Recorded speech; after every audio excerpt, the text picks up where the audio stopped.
यार अभी हाल ही में हुए महाराष्ट्र में एसएमसी के चुनावों ने एक बात तो सिद्ध कर दी है कि अभी हिंदू जागृत हो गया है। जिस प्रकार उद्धव ठाकरे की राजनीति महाराष्ट्र में चल रही थी और जिस प्रकार हिंदुओं को टारगेट किया जा रहा था, कभी भाषा को लेकर, तो पालघर में जो साधु संतों में हमला हुआ था उसमें भी उद्धव ठाकरे ने जो आक्रमणकारियों का समर्थन किया था, कंगना रणौत को ले लो या फिर दूसरी महिला पार्षदों के साथ में भी उन्होंने हिंदुत्व के ऊपर अपोजिट अपनी जो नीति बताई थी, उसका पूरी देश दुनिया ने जो तमाशा हुआ था देखा था। किस प्रकार कंगना रणौत का घर तोड़ने के लिए इन लोगों ने कोई कसर नहीं छोड़ी थी और छोटे छोटे मुद्दों को हाईलाइट किया था। और जो वो मुद्दे थे हिंदुत्व को लेके थे, खाली उसमें और कोई बात नहीं थी। हनुमान चालीसा को ले लो या अन्य कोई मुद्दा ले लो, उसमें पूरे ये अपोजिट खड़े हुए थे और इसका जवाब अब इन्हें मिल गया है। इनका सुपड़ा साफ हो गया है। मुंबई में अब इनकी कोई इज्जत नहीं रही। ना तो इनको हिंदुओं ने साथ दिया, ना मुसलमानों ने साथ दिया, ना ये घर के रहे ना घाट के रहे। ऐसी स्थिति इनकी हो गई है।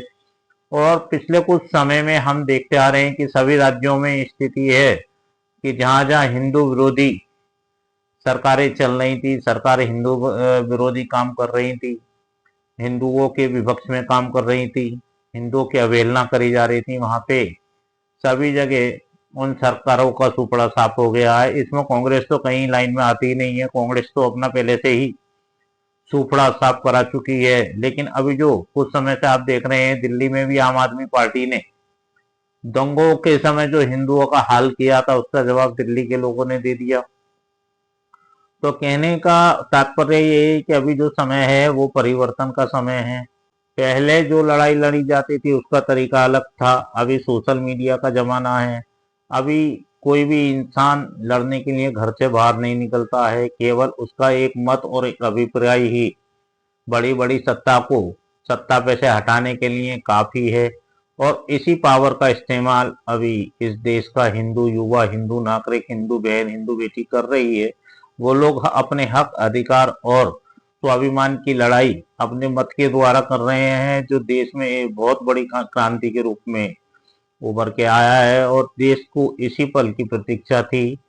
जबकि जैसा कि आप देख रहे हैं, कुछ समय में जो प्रधानमंत्री नरेंद्र मोदी ने खाली हिंदुत्व के लिए नहीं, पूरे देश के लिए काम करे हैं। और जिस प्रकार देश अडिग होकर इस समय खड़ा हुआ है, क्योंकि एशिया का हाल तो आपको मालूम है, बांग्लादेश, श्रीलंका, पाकिस्तान और ईरान, चारों तरफ स्थिरता नहीं है, अस्थिरता का वातावरण है। और कहीं ना कहीं ये कोशिश इंडिया के लिए भी चल रही थी कि इंडिया का माहौल भी ऐसा करा जाए। लेकिन हम लोग अपने घर में सुरक्षित हैं, हम लोग अपना व्यापार कर रहे हैं, हम आराम से रोटी खा रहे हैं हमारे देश में। अब आपने देखा होगा कहीं कहीं पाकिस्तान को ले लो कि महंगाई इतनी ज्यादा बढ़ गई है, 700-800 रुपए लीटर वहां दूध बिक रहा है।